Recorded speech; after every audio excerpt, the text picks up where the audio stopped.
আমি আজকে রান্না করে দেখাবো আফগানি চিকেন কোপ্তা কারি। প্রথমে টিপটে হাফ পট পানি, হাফ চা চামচ লবণ দিয়ে 4 পিস চিকেন সিদ্ধ করে প্লেটে নেব। মাংস আলাদা করে কিমা করে নেব। 1 টেবিল চামচ বেসন দেব।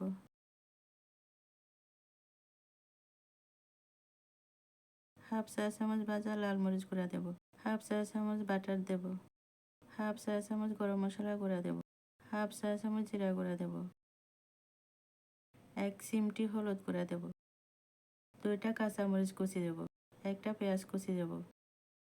হাফ মুঠো ধনে পাতা কুচি দেব। হাফ চা চামচ আদা বাটা দেব। হাফ চা চামচ রসুন বাটা দেব। হাফ চা চামচের অর্ধেক লবণ দেব। এবার সব একসাথে মিক্স করে বল বানিয়ে নেব।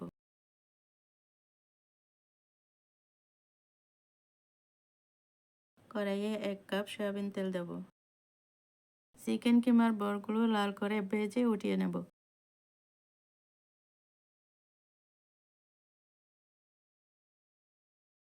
এবার তেলের মধ্যে 2টা পেঁয়াজ কুচি, 6টা কাঁচামরিচ কুচি, 8টা ধনে পাতার ডাঁটা দেব।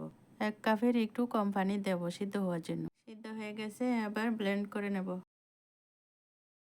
এবার কড়াইয়ে 3 টেবিল চামচ সয়াবিন তেল দেব। 1টা তেজপাতা দেব। 1টা দারুচিনি দেব। 3টা লবঙ্গ দেব।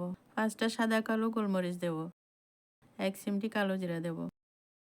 হাফ চা চামচ থেকে কম গোলমরিচ গুঁড়া দেব। হাফ চা চামচ আদা বাটা দেব।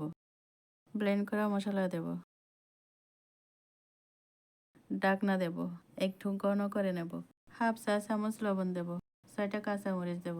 একটু ধনে পাতা কুচি দেব। একটু নেড়ে দেব। একটু পর চিকেন বলগুলো দেব। একটু নেড়ে দেব। এবার তৈরি হয়ে গেছে মজাদার আফগানি চিকেন কোপ্তা কারি।